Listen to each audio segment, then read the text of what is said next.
My first thought was, he lied in every word, that hoary cripple, with malicious eye askance to watch the working of his lie on mine, and mouth scarce able to afford suppression of the glee that pursed and scored its edge at one more victim gained thereby.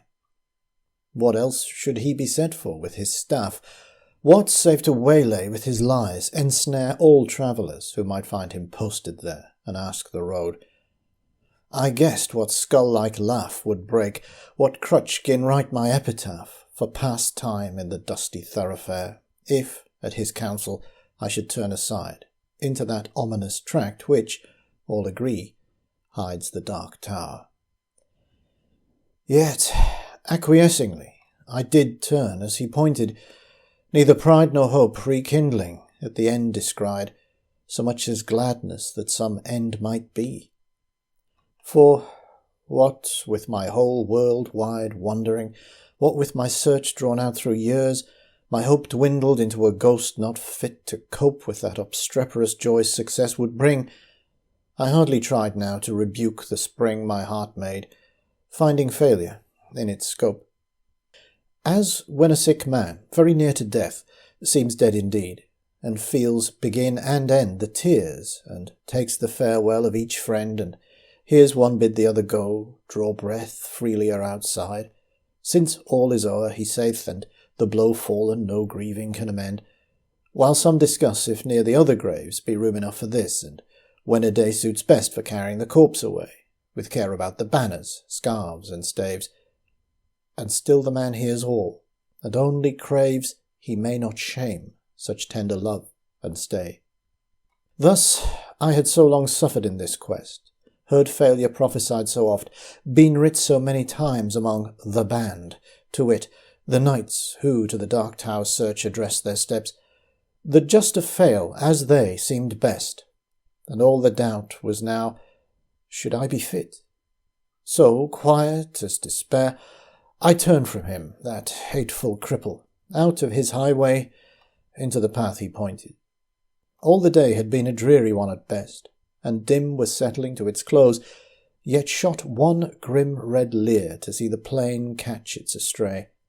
For mark, no sooner was I fairly found pledged to the plain, after a pace or two, than, pausing to throw backward a last view o'er the safe road, 'twas gone, grey plain, all round, nothing but plain to the horizon's bound.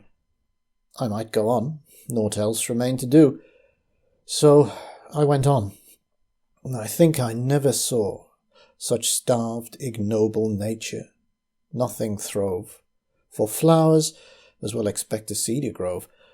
But cockles spurge, according to their law, might propagate their kind, with none to awe, you'd think.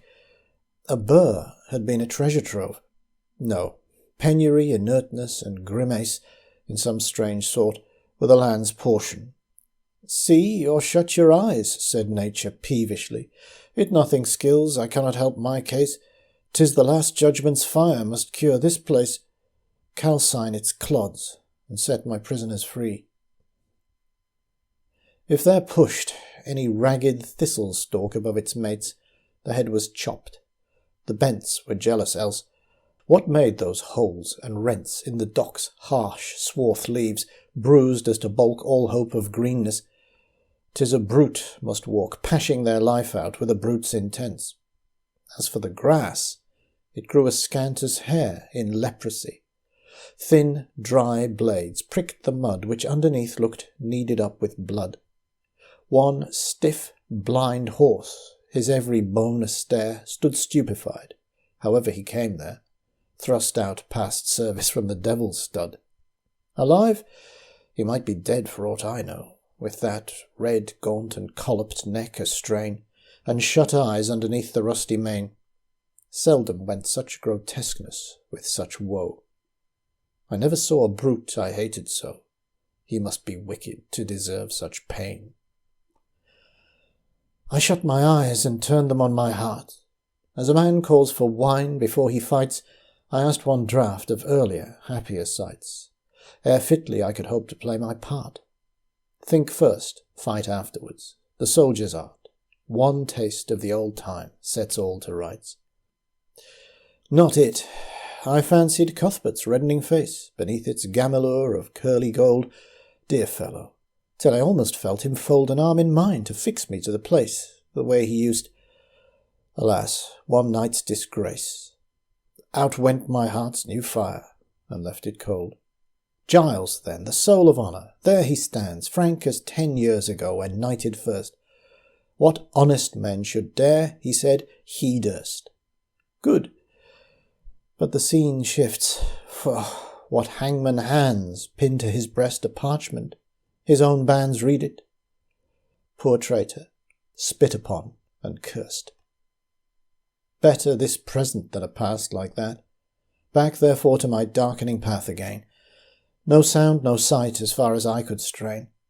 Will the night send a howlet or a bat? I asked, when something on the dismal flat came to arrest my thoughts and change their train. A sudden little river crossed my path, as unexpected as a serpent comes, no sluggish tide congenial to the glooms. This, as it frothed by, might have been a bath for the fiend's glowing hoof, to see the wrath of its black eddy bespate with flakes and spumes. So petty, yet so spiteful. All along low, scrubby alders kneeled down over it. Drenched willows flung them headlong in a fit of mute despair, a suicidal throng. The river, which had done them all the wrong, whate'er that was, rolled by, deterred no whit. Which, while I forded, good saints, how I feared to set my foot upon a dead man's cheek each step, or feel the spear I thrust to seek for hollows tangled in his hair or beard. It might have been a water rat I speared, but, oh, it sounded like a baby's shriek. Glad was I when I reached the other bank. Now for a better country. Vain presage. Who were the strugglers? What war did they wage? Whose savage trample could thus pad the dank soil to a plash? Toads in a poisoned tank, or wildcats in a red-hot iron cage. The fight must so have seemed in that fell cirque. What penned them there, with all the plain to choose? No footprint leading to that horrid mews, none out of it. Mad brewage set to work their brains, no doubt. Like galley slaves, the Turk pits for his pastime, Christians against Jews. And more than that, a furlong on, why there, what bad use was that engine for, that wheel, or brake, not wheel, that harrow, fit to reel men's bodies out like silk? With all the air of Tophet's tool on earth left unaware, or brought to sharpen its rusty teeth of steel. Then came a bit of stubbed ground, once a wood, next a marsh, it would seem, and now mere earth, desperate and done with. So a fool finds mirth, makes a thing, and then mars it till his mood changes, and off he goes. Within a rood, bog, clay and rubble, sand and stark black dearth. Now blotches rankling, coloured gay and grim, now patches where some leanness of the soils broke into moss or substances like boils. Then came some palsied oak, a cleft in him like a distorted mouth that splits its rim, gaping at death, and dies while it recoils. And just as far as ever from the end, naught in the distance but the evening, naught to point my footstep further. At the thought, a great black bird, Apollyon's bosom friend, sailed past, nor beat his wide winged dragon penned that brushed my cap, perchance the guide I sought. For, looking up, aware I somehow grew, spite of the dusk, the plain had given place all round to mountains, with such name to grace mere ugly heights and heaps now stolen in view. How thus they had surprised me, solve it you, how to get from them was no clearer case. Yet half I seemed to recognise some trick of mischief happened to me, God knows when. In a bad dream, perhaps. Here ended, then, progress this way, when in the very nick of giving up one time more came a click, as when a trap shuts, you're inside the den. Burningly, it came on me all at once. This was the place. Those 2 hills on the right crouched like 2 bulls locked horn in fight, while to the left a tall, scalped mountain. Dunce, dotard, a dozing at the very nonce, after a life spent training for this sight. What in the midst lay but the tower itself, the round, squat turret, blind as the fool's heart, built of brown stone, without a counterpart in the whole world. The tempest's mocking elf points to the shipman thus the unseen shelf he strikes on, only when the timbers start. Not see? Because of night, perhaps? Why, day came back again for that. Before it left, the dying sunset kindled through a cleft. The hills, like giants at a hunting, lay chin upon hand to see the game at bay. Now stab and end the creature, to the heft. Not here? When noise was everywhere, it tolled increasingly like a bell. Names in my ears of all the lost adventurers my peers. How such a one was strong, and such was bold, and such was fortunate.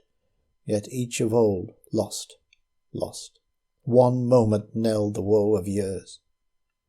There they stood, ranged along the hillsides, met to view the last of me, a living frame for one more picture. In a sheet of flame I saw them, and I knew them all. And yet, dauntless the slughorn to my lips I set, and blew. Childe Roland to the dark tower came.